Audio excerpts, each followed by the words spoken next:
Hoje eu vou estar continuando a nossa série dos profetas menores. Qual que é a série? Profetas menores, mensagens maiores. 12 homens com uma missão. 12 homens com uma missão. Nós estamos falando, semana passada nós falamos sobre Oséias e hoje vamos falar sobre Joel. Então a mensagem de hoje é sobre Joel. Mensagem dos profetas menores. Joel, o tema da mensagem de hoje é Joel e as calamidades. Nessa série, profetas menores, mensagens maiores. E antes da gente começar, basicamente, ler o texto, eu quero orar com você primeiro. Hoje nós, nessa série, vamos fazer diferente. Nós vamos orar primeiro, ler o texto depois. Amém? Então feche os seus olhos aí, vamos orar. Pai Santo, Pai amado, ó Deus, no nome de Jesus Cristo, rogamos ao Senhor, ó Pai, que o Senhor venha falar conosco agora.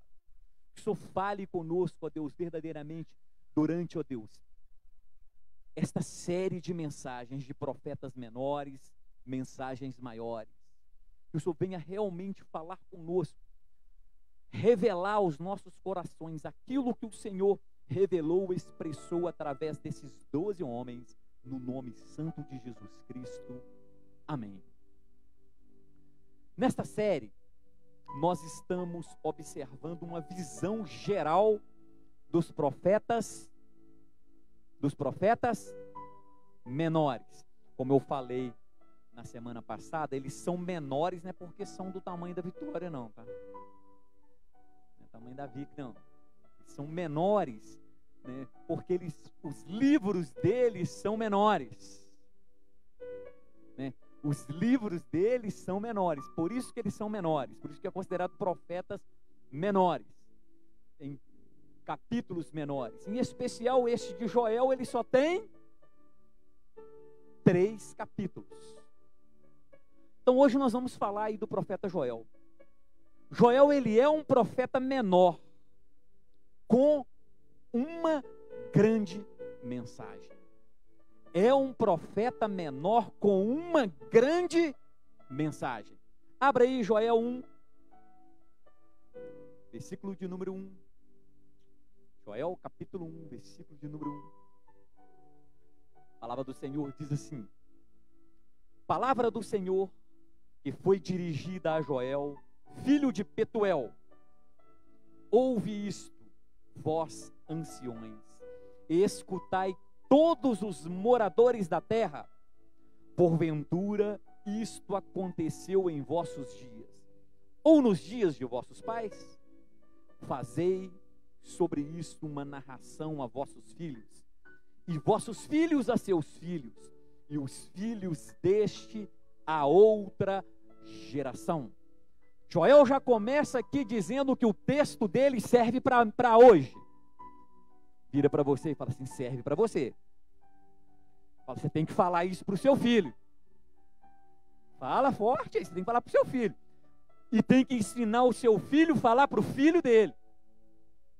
E passou de geração em geração. Essa mensagem foi para aquele tempo e é para hoje. É para hoje. Algumas coisas que estão escritas aqui no livro de Joel, elas acontecem hoje. Muitas estão acontecendo agora. Amém? Muitas estão acontecendo agora. Então, é para hoje. Joel, ele é um dos profetas divinamente designados por Deus para alertar o povo de Judá sobre o julgamento vindouro e a restauração para que eles se arrependessem. Existe um tempo vindouro. É para hoje. Essa profecia de Joel é para hoje. Existe um tempo vindouro. Fala com o seu irmão. Existe um julgamento. É tempo vindouro. Joel está falando para os dias de hoje também. Falou para aquela época. Aconteceu tanta coisa que alguns não deram ouvidos, e se nós não dermos ouvidos hoje, possivelmente acontece conosco também. Embora nós não sabemos muito bem sobre Joel, a Bíblia não fala muito bem, não fala, né, porque o ministério de Joel, ele não contém importantes verdades espirituais, não tem esse livro pequeno, nós não sabemos muito bem sobre ele. Ele começa o livro, ele fala que ele era filho de Betuel, esse nome aparece só aí, não aparece mais esse nome em lugar nenhum mais na Bíblia, só aparece ali que era. Então não dá para saber quem era Joel através do nome do pai dele, porque o pai dele também é desconhecido, mas é um profeta que tem uma grande verdade.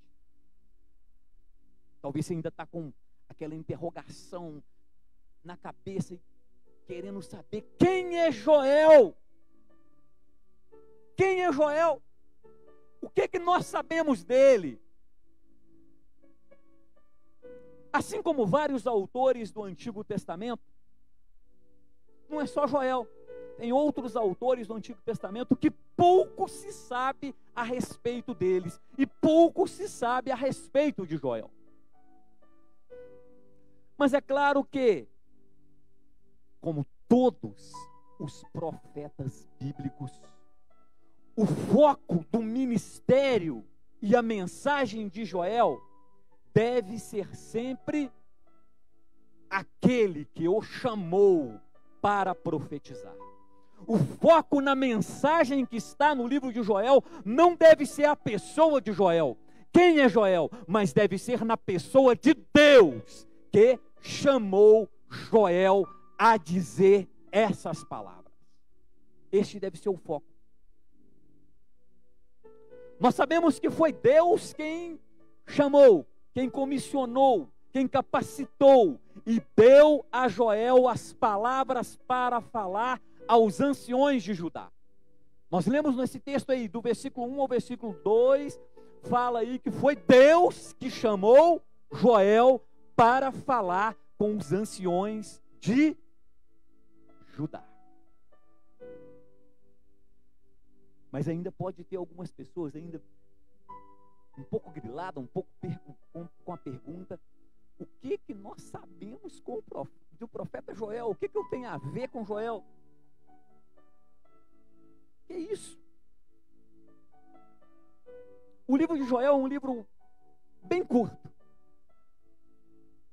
mas ele está na Bíblia, e o seu livro leva o seu nome. Tem alguns autores da Bíblia que o escrito deles não levam o seu nome, mas o livro de Joel, ele leva o nome dele. Então você vê aqui que esse livro tem uma mensagem grande, tem uma grande profundidade aqui neste pequeno livro de 3 capítulos. Embora Joel seja classificado como um dos 12 profetas menores, não há nada de menor no seu ministério e na sua mensagem.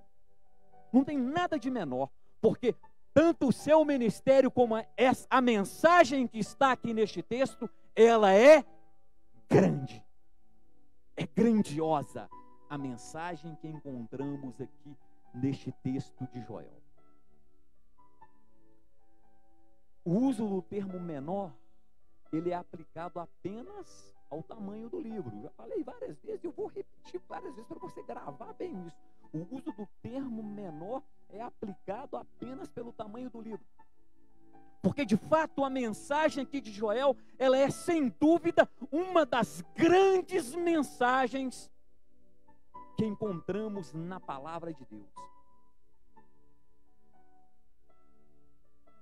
E nós encontramos aqui em Joel uma mensagem oportuna e aplicável que está na palavra do Senhor no Antigo Testamento para crentes. Quem é crente? Para crentes de todas as gerações. Então fala com o seu irmão, esse que falou que é crente, fala assim: é para você. A mensagem de Joel é para você, é para mim, é para nós. A mensagem, ela se aplica para mim, ela se aplica para você, ela nos aplica hoje, essa mensagem.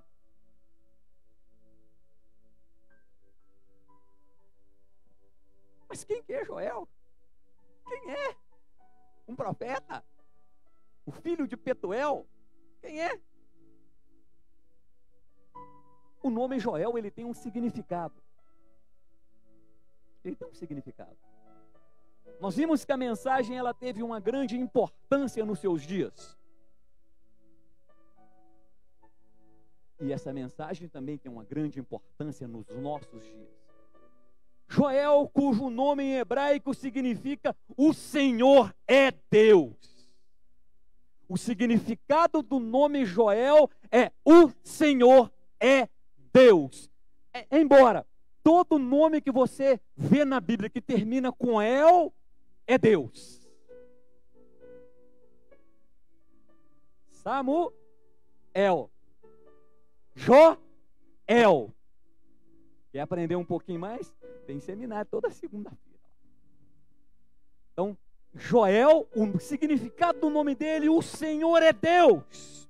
Ele foi chamado para ministrar no reino do sul de Judá. Deus chamou Joel para ministrar, para profetizar, para falar lá no sul de Judá. Provavelmente, Joel ele teria sido contemporâneo do profeta Eliseu,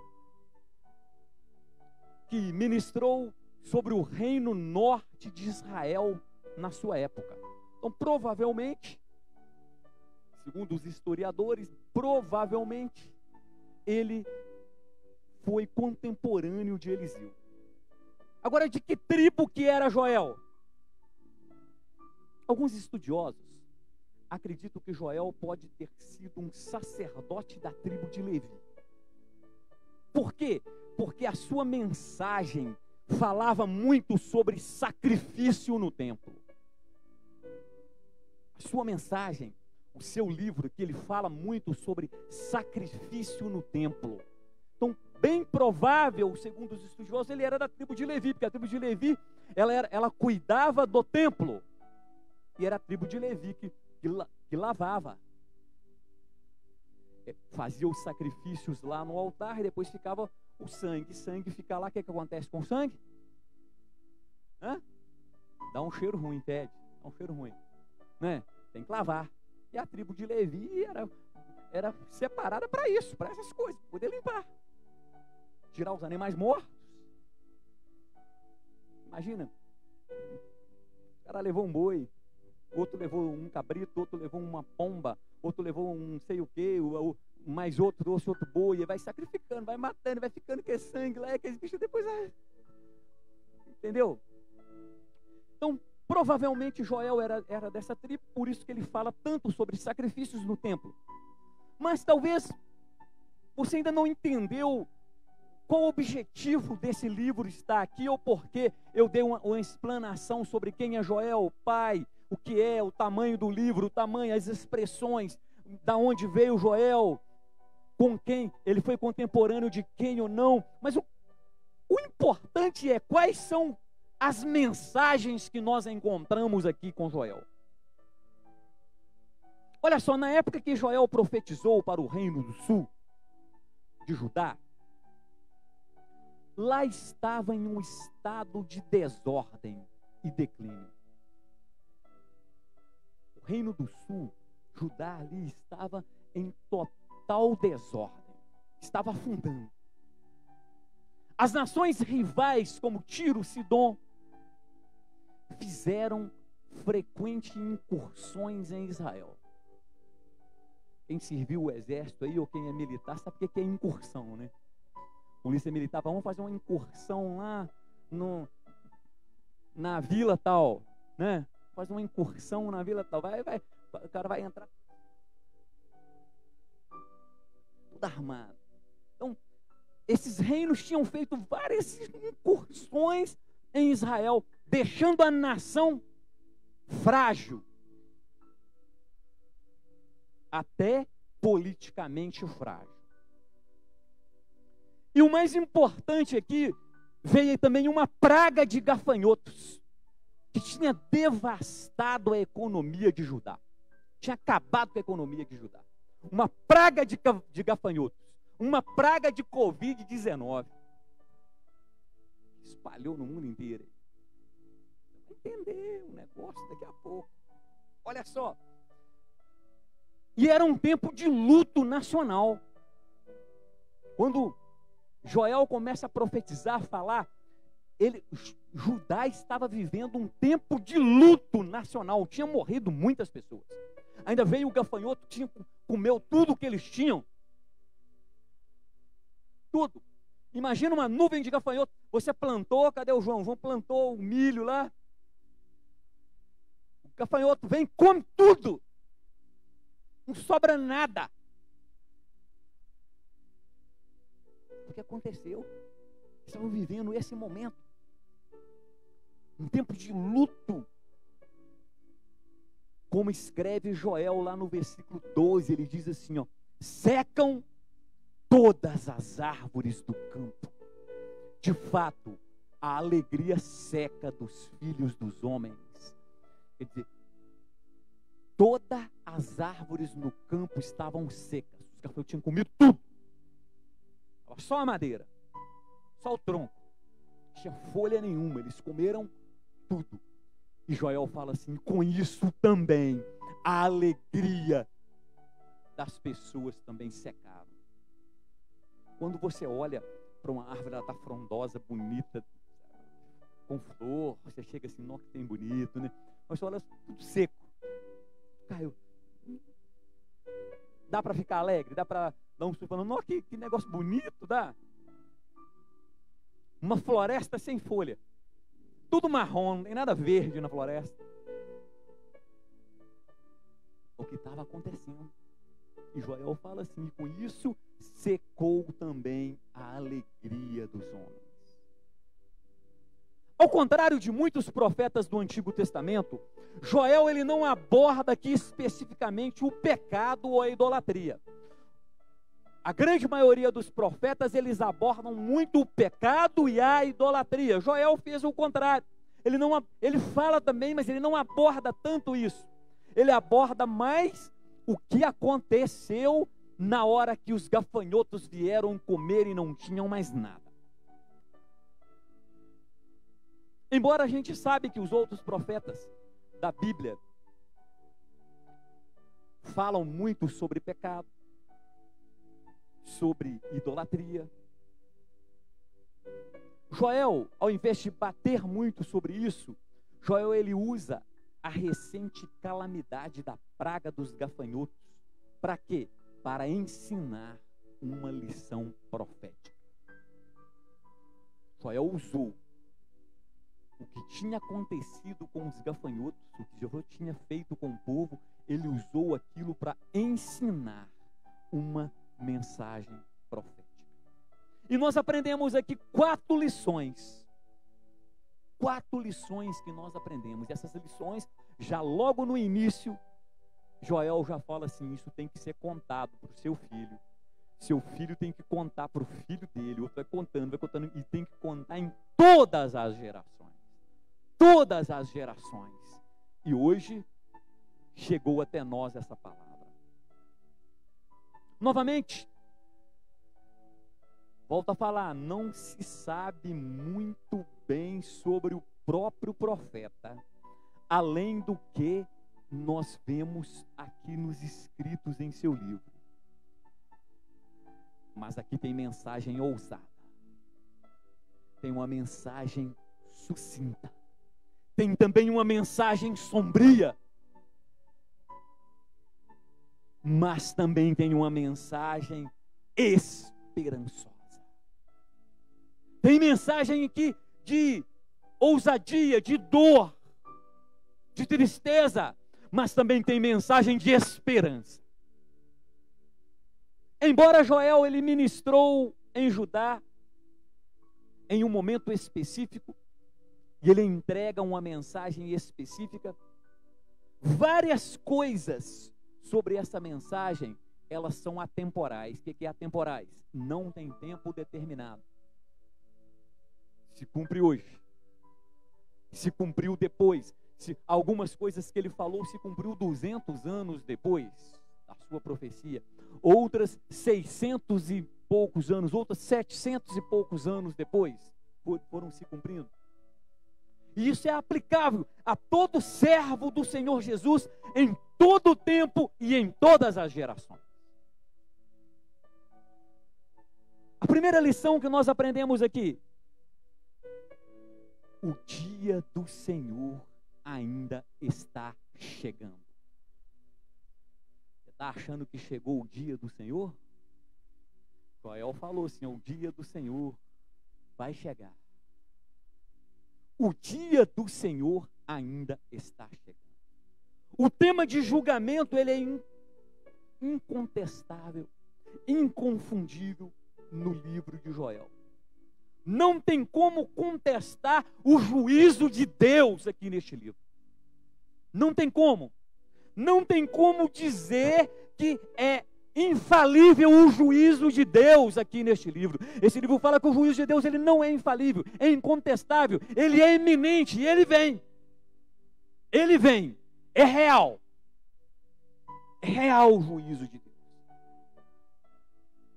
Joel, ele profetizou que chegaria um dia em que o Deus soberano julgaria o seu povo. Joel profetizou que chegaria um dia que o Deus Todo-Poderoso ia julgar as nações que se rebelaram contra ele. Joel profetizou que vai chegar esse dia. E eu te pergunto, esse dia chegou? Vai chegar esse dia. Joel profetizou isso. Vai chegar um dia que todos vão comparecer diante do grande Deus para serem julgados por ele. Joel profetizou sobre isso. Nós sabemos pela história, no entanto, que o aviso de Joel, ele foi amplamente ignorado. O povo daquela época ignorou o aviso de Joel. Mesmo na dificuldade que o povo estava enfrentando, o povo começou mentindo, bebendo, adulterando, jogando. E Joel falando: o juízo de Deus é eminente, o juízo de Deus vem, o dia do Senhor está chegando. E Joel falando: está chegando o dia do Senhor. E o povo ignorou o que Joel estava falando. E como resultado, o dia do Senhor, ele foi parcialmente cumprido por meio da conquista e invasão, destruição, e o povo foi levado para o cativeiro babilônico. Cerca de 200 anos depois que Joel falou isso, o povo foi levado para a Babilônia. Mas Joel tinha avisado: o dia do Senhor está chegando. Mas o povo ignorou. O povo ignorou e foi invadido, foi conquistado e foi levado para o cativeiro. Cerca de 200 anos depois. No entanto, queridos, é importante reconhecer que o dia do Senhor também é um dia que virá quando Cristo retornar. Quando Cristo retornar. Aí cabe-nos uma pergunta.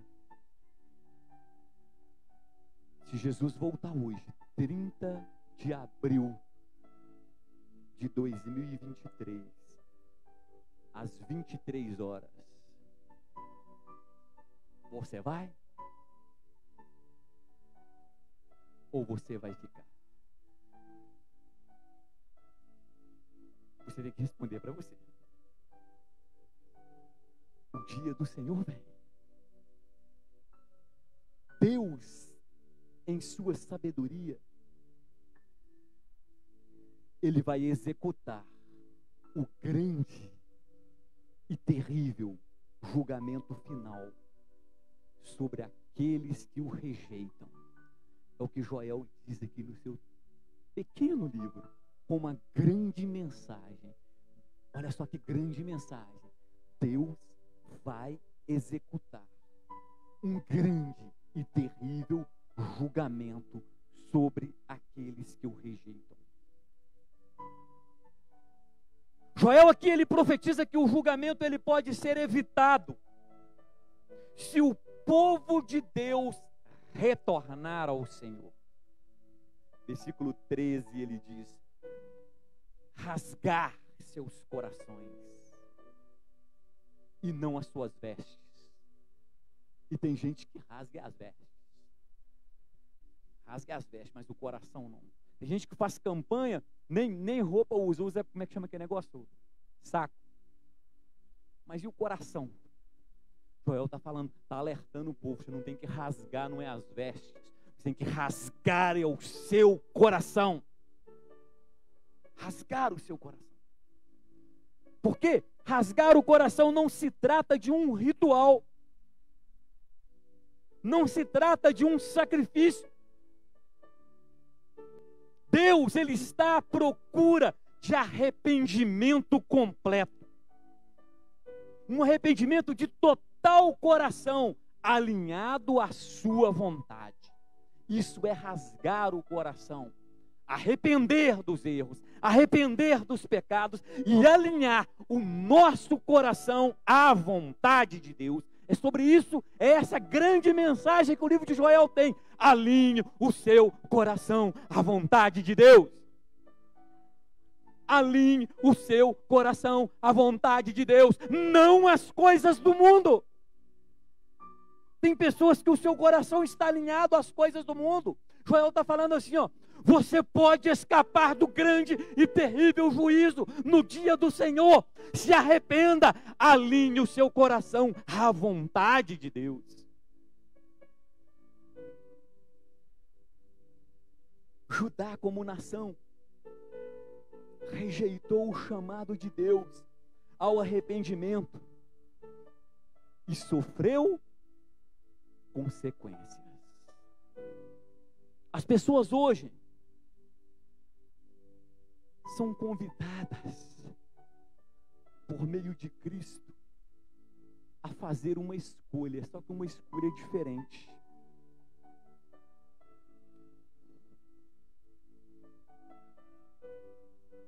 Uma escolha diferente. A escolha que as pessoas são convidadas hoje é: Jesus Cristo morreu por você. Jesus Cristo ressuscitou para te salvar. E Ele está te chamando para ser filho dele. Filho. Pastor, mas eu sou filho. Deixa o diabo te enganar, não. Deixa o diabo te enganar. A Bíblia fala que todos são criaturas de Deus, mas filho só aquele que reconhece Jesus Cristo como o seu Senhor e o seu Salvador. Este é feito filho de Deus, e este vai adentrar na glória do Senhor. Este está livre do grande dia, do dia do Senhor, está livre do julgamento. Outra coisa que nós aprendemos aqui com Joel: Deus usa o sofrimento físico para chamar a nossa atenção. Às vezes Deus está falando: ei, Cida, te quero ali. E a Cida nada, não escuta. Ei, Bruno, te quero ali. Nada, não escuta, não vai. E Deus usa. Em Joel nós aprendemos isso. Deus usa o sofrimento físico para chamar a nossa atenção. Nós não estamos olhando para Ele, nós não estamos adorando, nós não estamos dando a adoração devida ao Senhor. Então Ele nos faz sofrer para falar assim: olha, eu estou aqui, ó, eu sou seu Deus, estou te sustentando, é eu que estou no controle aí, ó. Ele faz você passar num deserto, numa dificuldade, para chamar a sua atenção e você olhar para Ele. Por isso que quando acontece um monte de coisa, aí as pessoas correm. Você acredita que até hoje tem gente mandando mensagem e perguntando assim: pastor, a igreja já abriu? O Covid já acabou, já tem, não sei. Até hoje tem, pastor, a igreja já abriu. Eu falo assim: meu querido, a igreja nunca fechou. Ela nunca fechou. A casa de Deus ela ficou aberta todos os dias. Ela nunca fechou.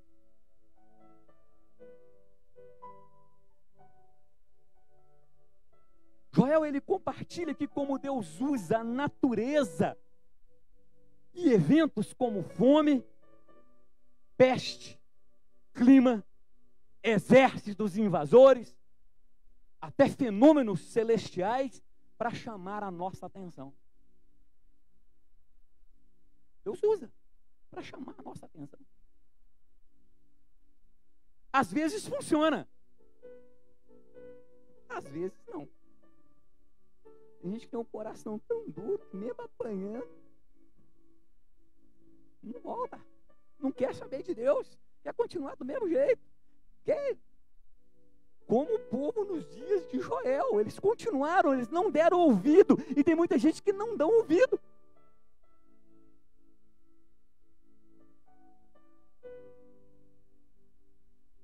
Mas além disso, o desespero, a crise, até mesmo dificuldades pessoais, levam os nossos corações a Deus. Vivemos um momento complicado no país inteiro, no mundo inteiro, né, que foi o Covid-19.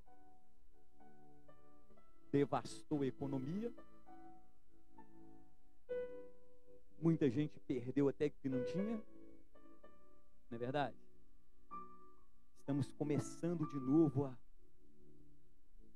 Oi? Perdeu até que não tinha. Uma força de expressão. Mas olha só. E aí? Muitos ficaram desesperados. Correram para Deus.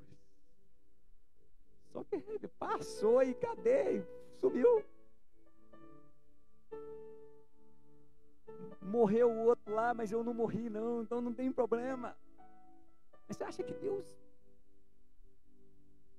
O problema não é ter morrido ou não de Covid, ter sobrevivido ao Covid ou não. O problema é que o dia do Senhor vem. Esse é o problema. O dia do Senhor vem. Deus usa essas coisas e às vezes nós endurecemos o nosso coração, porque às vezes, como diz, às vezes funciona, às vezes não. Porque muitas vezes o ser humano, ele endurece o seu coração diante da verdade. Os jovens ficam falando assim, né? Eu vou curtir a vida. Vou curtir a vida. O que é curtir a vida? A palavra do Senhor tem história de homens que falam assim, ó: os melhores anos da minha vida eu os passei na casa do Senhor. Aí o outro quer curtir a vida. Não. E a Bíblia fala assim, ó: eu vos escolhi jovens porque sois. Aí depois que você está um bagaço, está velho, com 70, 90 anos, que você quer servir Deus. Ele quer a sua força mesmo. Você tem que dar o seu melhor para ele. Ele quer a sua força. Aí o outro vai falar assim, ó: eu vou curtir a vida. Aí sai. É na night que fala, né? Vou para night. Aí vai lá, e pai, para, night, pá. Aí, faz 50 anos, tá assim, ó. Eu tenho 54 anos, tô aqui, ó. 54 anos. Nunca bebi, nunca fumei. Saúde bacana. Fiz o exame esses dias, deu tudo ok, com exceção de uma alteraçãozinha na glicose, mas o médico falou assim: você ia só fazer um exercício físico aí que o negócio melhora. Aí eu vou ter que, ó, para dar uma melhorada. Olhou o pulmão e falou assim, ó: com exceção do projétil, o resto tá bacana. O resto tá bonito. Então, por quê? Agora só tem gente que tem 40 anos, não faz o que eu faço. Não pula com as crianças aqui, igual pulo. Fico vendo, na hora de pular com as crianças, fico dando uma olhada para alguns. Tem uns que não saem do chão, fica só assim. Tá pulando. Só fica assim, não sabe, mas tem que pular com as crianças. Tem que ser forte. Por quê? Tem que estar preparado. Os melhores anos da minha vida eu dei para o Senhor. Aí ele tem que fazer o quê? Renovar as minhas forças. É o que a palavra diz, ele renova as forças. Porque se eu não fizer isso, eu tenho que prestar atenção no que Joel está dizendo aqui nessa grande mensagem. O dia do Senhor virá. Eu tenho que estar preparado para este dia. Como eu falei recentemente, se a trombeta tocar hoje 23 horas, para onde você vai?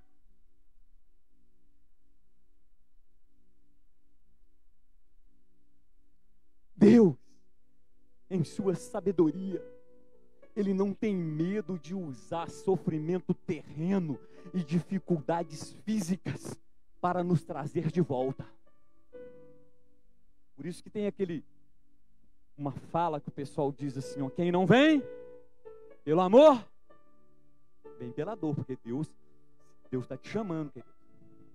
Vem. Hoje você tem escolha. Mas essa mensagem de Joel é para os dias de hoje também. Deus pode fazer você perder o que você tem, você passar dificuldade, passar adversidade, sentir dor, porque Deus não tem medo de fazer isso, usar disso para poder trazer você para perto dele, porque Ele está interessado em salvar a tua alma. Deus deseja nos desafiar. Para quê? Para nos acordar, para que voltemos os nossos corações para Ele, antes que seja tarde demais. Porque quando o dia do Senhor chegar, tem jeito mais não. Já é. Joel, ele nos lembra isso. Lá no capítulo 3, versículo 16, ele diz: o Senhor rugirá de Sião e trovejará em Jerusalém. Então o Senhor vai vir. Ele vai chegar e vai dizer assim, ó: Denilson, chegou! É a hora! Bruno, é a hora! Jairo, é agora! Dizendo que ele vai fazer isso, ele vai bradar. É agora, Bruna! É agora! Leandro, é agora! Chegou! Agora, Reinaldo! Ele vai dizer. E saiba de uma coisa: Ele conhece cada um de nós e vai nos chamar pelo nome. Pelo nome. O dia do Senhor chegou e Ele vai dizer com alta e clara voz: chegou, Soraya! Alta e clara voz. Então nós temos que ter o quê? Preparado. Joel diz aqui: Ele vai rugir, Ele vai trovejar. Deus é bom, Deus é justo, Deus é soberano. Nós vemos isso em todo o livro de Joel.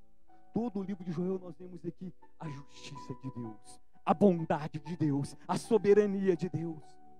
O importante é que o povo de Deus, agora, eu, você, venhamos prestar atenção no que está acontecendo. Preste atenção no que está acontecendo. E então, encare qualquer sofrimento, doença, desastre, como um aviso do dia do Senhor e julgamento que o aguarda aqueles que não se arrependerem. Porque a palavra do Senhor diz que o Senhor virá, mas vai ter peste. Tivemos peste, dor, guerra, rumores de guerra, filho contra pai, pai contra filho. Pega o jornal, você vai ver pais matando filhos, filhos matando pai. Aqui na nossa cidade, recentemente, uma menina matou a avó, colocou dentro de um quarto e fez uma festa ainda. A região da Pampulha ali ainda fez festa ainda. Fez festa. Deu uma festa. A avó morta lá, cobriu com um plástico lá e fez festa. E a avó estava morta, tinha dias que estava lá. Fez festa.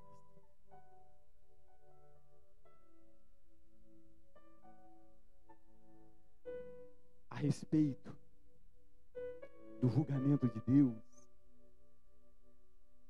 embora justo, será terrível para muitos.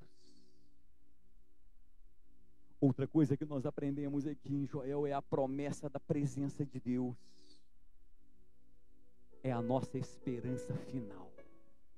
Joel, ele traz aqui a promessa. Ele fala assim, ó, a presença de Deus é constante no nosso meio. É real a presença de Deus. Uma das principais profecias do profeta Joel, que veio a se concretizar no livro de Atos dos Apóstolos, foi o derramamento do Espírito Santo sobre os crentes no Senhor Jesus. E essa profecia, ela se cumpre nos dias de hoje.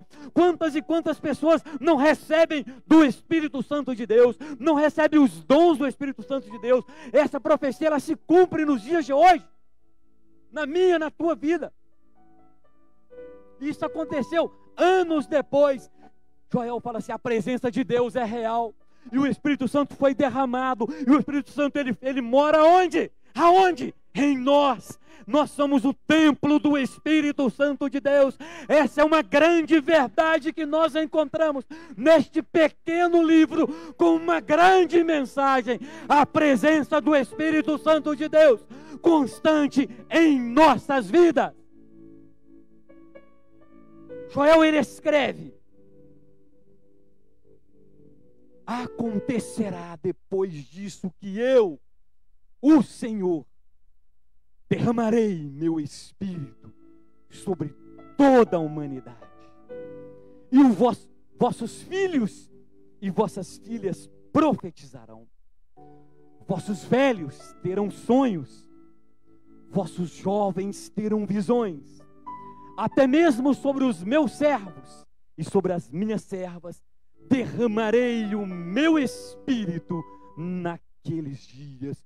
Hoje esta promessa se cumpre, esta profecia se cumpre hoje sobre as nossas vidas. O Espírito Santo de Deus, ele é derramado sobre toda a terra, sobre todo ser humano que quer receber, está sendo derramado do Espírito Santo de Deus.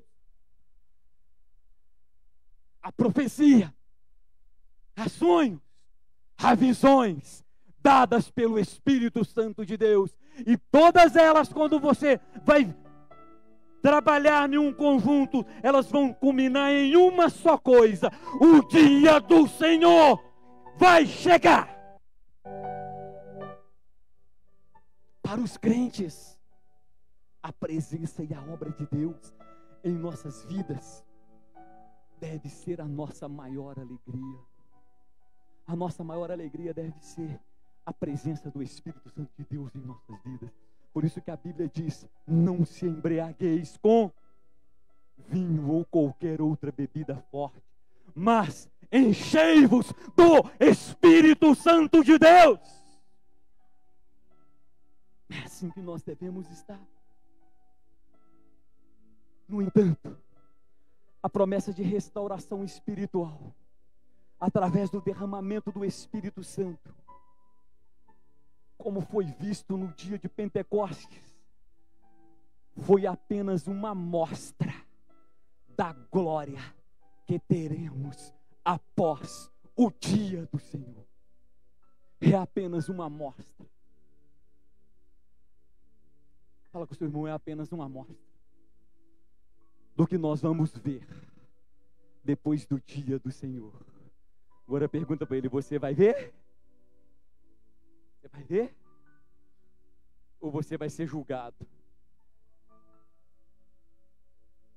Outra coisa que nós aprendemos aqui com este pequeno profeta com uma grande mensagem: o julgamento de Deus é grande para aqueles que pertencem a Deus. Aqui dentro da visão de Joel, de julgamento e distribuição de coisas que poderão vir, poderão acontecer, coisas vindouras, há também aqui uma promessa de esperança, promessa de restauração, promessa de bênção, promessa de prosperidade. Essa promessa é para os justos.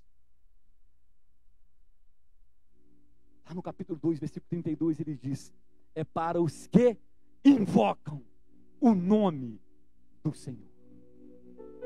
É para aqueles que invocam o nome do Senhor. Muitos, na época que Joel profetizou, muitos não veriam o julgamento vindouro. Não viam, né, o julgamento vindouro como algo pelo que devesse esperar. Não deram crédito. Mas eu e você somos diferentes. Fala com seu irmão, você é esperto. Você é esperto. Você não é igual aquele povo, não. Você não vai achar que não vai acontecer o dia do Senhor, não. Fala, o dia do Senhor vem. Então dê crédito. O dia do Senhor virá. Para os ímpios,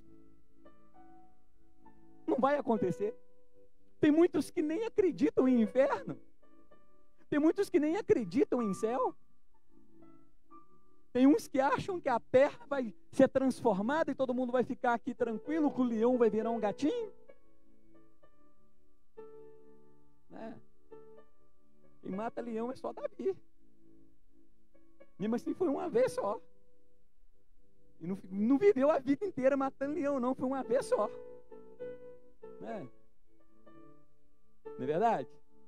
Nós vimos aí na Revolução dos Improváveis aí, né? Davi matou, foi uma vez só. Das outras vezes ele escondeu na caverna, ele correu, ficou triste, chorou, né? Quase morreu apedrejado. A terra, ela será transformada? A Bíblia diz que sim, mas é a nova Jerusalém de Cristo. Para os ímpios isso não vai acontecer. No entanto, para aqueles que foram justificados por meio da salvação, por meio do sacrifício de Cristo no Calvário,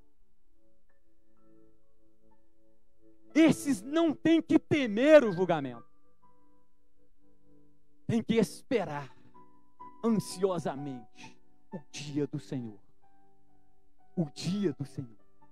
Aqueles que conhecem a Deus e vivem uma vida correta, um coração inclinado, voltado à vontade de Deus, estarão com Ele no dia do juízo, com confiança, sabendo que Ele governará com justiça e equidade.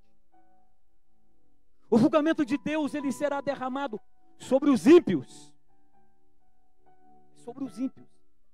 Mas como resultado do dia do Senhor, a bênção de Deus será derramada sobre os seus filhos, sobre o seu povo, sobre a sua igreja, sobre a noiva do Cordeiro Santo de Deus.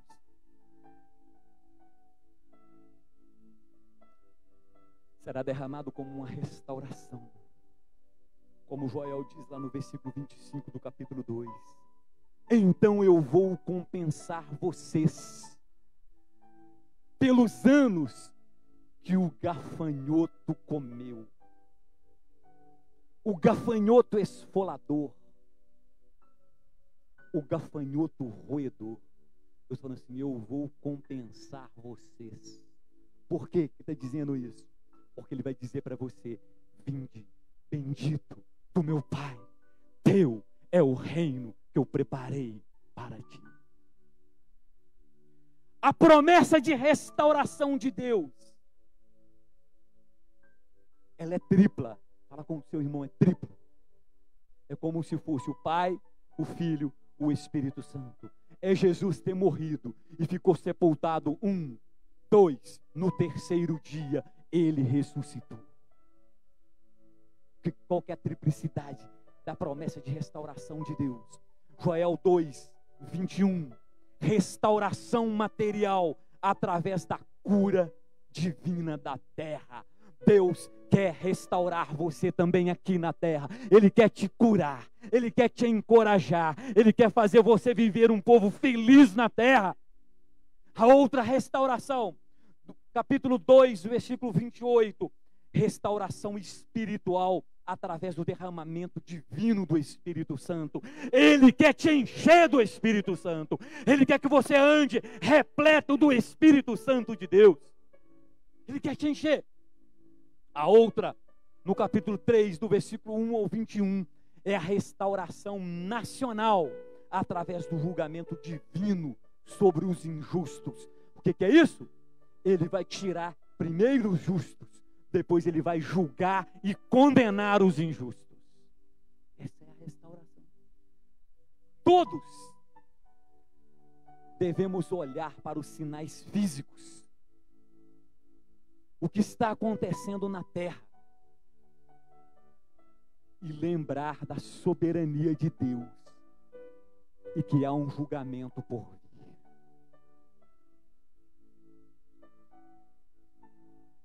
Mas para aqueles que buscam o Senhor, rasgam seus corações.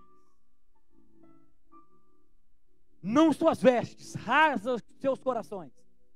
O dia do Senhor será como um dia de alegria.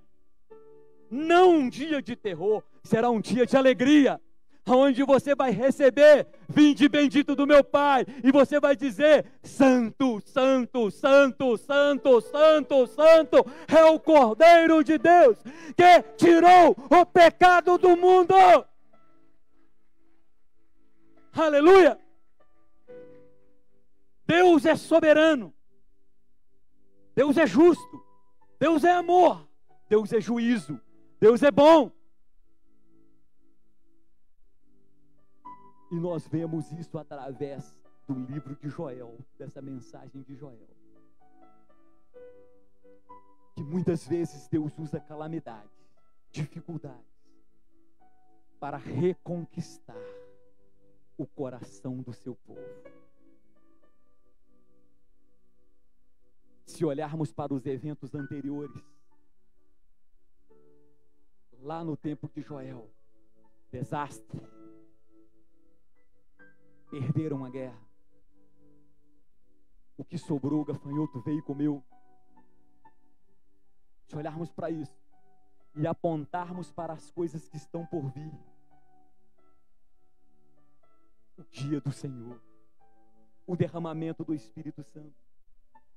Joel traz uma lembrança para mim, para você, para nós crentes no Senhor Jesus Cristo hoje. Porque essa mensagem é para crentes de todas as gerações. Adore a Deus por quem Ele é, não pelo que Ele pode te dar. Adore Ele pelo que Ele é. Não importa o que está acontecendo, adore ao Senhor. Não importa as circunstâncias, Deus está no controle. Não importa as circunstâncias, Deus ainda está sentado no seu trono. Do trono governa todo mundo. Ele está no controle. Agora, você que precisa rasgar o seu coração e inclinar o seu coração à vontade de Deus. Porque a palavra do Senhor diz que Deus vai realizar na minha, na tua, nas nossas vidas, o desejo, a vontade do coração dele, não do nosso. E tem muitas pessoas que acham, chega até, estufa o peito e fala assim, ó, Deus realiza os desejos do meu coração, não é do seu coração, é do dele. Mas quando o seu coração, você rasgou, e seu coração está inclinado à vontade de Deus, os seus sonhos, os seus desejos, as suas vontades são segundo o coração de Deus. Segundo o coração de Deus. E você vai para o céu. Você vai receber bênção na terra. E você vai receber muito mais ainda no céu. Porque você será galardoado pelo Rei dos Reis, pelo Senhor dos Senhores. Então não importa as circunstâncias. Adore. Essa é a grande mensagem que nós encontramos aqui, neste pequeno livro de Joel, esse pequeno profeta, com uma mensagem maior do que o seu livro. O dia do Senhor virá. Esteja preparado para este dia. Esteja preparado para esse dia. Porque algum tempinho antes do julgamento tem o arrebatamento. Você tem que estar no primeiro. Porque passou o primeiro, não tem jeito mais. Vai vir o segundo, e o segundo, apartai-vos de mim, maldito, para o fogo eterno. Eu não vos conheço. Essa será a palavra final quando o dia do Senhor chegar. É uma grande mensagem. Que você coloque isso no teu coração, que você rasgue mesmo o seu coração nessa noite e se incline ao Senhor e aprenda uma coisa: não menospreze nenhum dos textos bíblicos, todos têm mensagens valiosas. Acredito que você já leu esse livro de Joel várias vezes e não conseguiu observar que essa grande mensagem que ele diz: o dia do Senhor vem, mas tem esperança. É só rasgar o seu coração, não vestes, o coração, e inclinar o seu coração a Deus, que você será poupado do dia do Senhor. Que Deus te abençoe grandemente nesta noite. Convido você a baixar a sua cabeça, fechar os seus olhos.